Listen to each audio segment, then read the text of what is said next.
So, the Roc Nation PR campaign continues. Over the weekend, Megan Thee Stallion went on social media to announce that her relationship with Klay Thompson was done after only about 8 months. She cited cheating, said he told her he couldn't be monogamous, and said he got cold feet when she was ready to take things to a more serious level. Yeah, cold feet, when anyone paying attention could see from the jump that this wasn't going to work. Now, let's put into perspective exactly who Klay Thompson is, because people keep glossing over this part. We're talking about a man who has earned nearly $500 million over his NBA career, $280 million from the league's salary alone, 4 championship rings, and a Hall of Fame legacy already being written.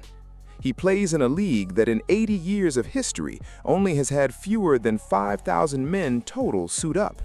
Think about how rare that actually is. And then his dad was the #1 overall pick, a distinction held by only 79 men in the entire history of the draft. His dad earned 2 championship rings himself, and Klay's 2 brothers also went pro, one in the NBA and one in Major League Baseball. 3 sons from one household are all reaching the professional level across 2 major sports. That is generational greatness, a family legacy that puts them in an extremely small and elite tier of sports history across any era. And let me tell you something about a family built like that. They will be kind to you, they will be respectful and welcoming on the surface, but they are not simply going to open the door and let just anyone into that bloodline because that person wants in. Megan wasn't just auditioning for Klay, she was auditioning for his mother, his father, his brothers, the whole family unit. And clearly, she didn't pass, because she was trying to use her fan base and the machine behind her to pressure him into a proposal and a marriage, and that family saw right through it. When they pulled up her track record, her music, her interviews, her very public and messy dating history, somebody in that circle told Klay clearly, this is not the one. Do not take this seriously. An elite family protecting nearly $500 million in earnings is absolutely going to do their research. And when they did, what they found was a long list of athletes, rappers, public incidents, and controversy that no amount of PR cleanup was going to erase. The Tory Lanez situation alone, the drama with her best friend, the incident involving a weapon, the conviction, the accusations against her management, all of that is part of the public record. And when a family like this sees all of that and then starts to notice controlling behavior on top of it, someone trying to force a man into something he clearly doesn't want, they figure it out real quick. This is not a good fit. And look, your management, your record label, your fan base, none of that is going to pressure your way into a family like this. That's not how any of this works. It was apparent from the beginning that Megan was going to be around Klay for a good time and not a long time. She got placed in that fun girl category, the same way certain other entertainers have been.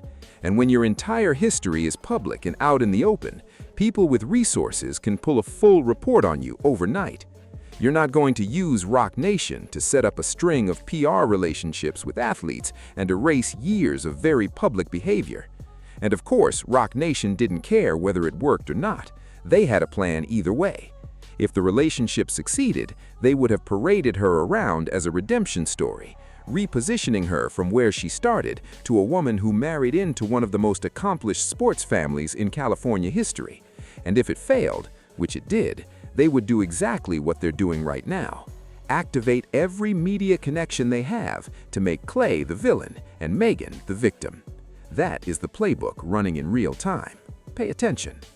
And I honestly don't understand how a grown 31-year-old woman gets to position herself as a victim because a man was honest with her after 8 months of dating. He told her the truth, gave her a clean exit, and she responded by burning everything down publicly on the way out, acting like she sacrificed years of her life, like she was the loyal partner who gave everything and got nothing back. That storyline doesn't even fit the situation. But Roc Nation looked at this and said, we're going to use this moment to engage her audience and roll out new music just in time for the summer. And I don't understand how her supporters can't see that this entire thing was orchestrated from the start. After Roc Nation arranged for the Grammys to hand her 3 trophies back in 2021, which by any honest measure was a stretch, they've been struggling to generate consistent hits ever since. Aside from the Nicki Minaj diss track and one collaboration, the music commercially hasn't delivered at the level they need. That's why they've had to pivot her into an influencer lane with endorsement deals and Broadway, because the music alone isn't sustaining the momentum. And that's also part of why she was so invested in making this relationship work. Klay was potentially her retirement plan. She thought she could come around his family, play the role, cook a few dinners, and turn that audition into a meal ticket. But he saw it for what it was. He enjoyed the time, but he wasn't going to go deeper.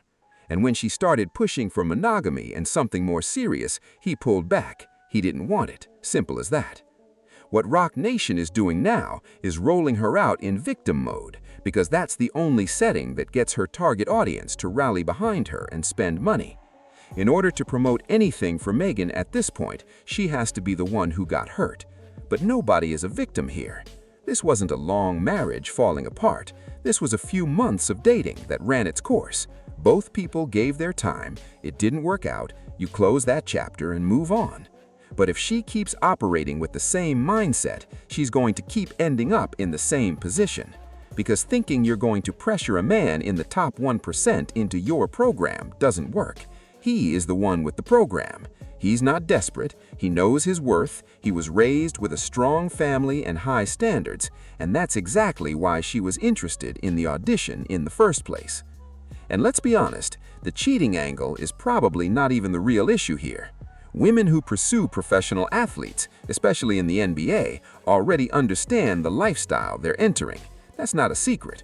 What she's actually bothered by is the cold feet she mentioned, meaning he wouldn't commit further. She was trying to push him toward a proposal after 7 or 8 months, and he wasn't moving. Because here's the reality.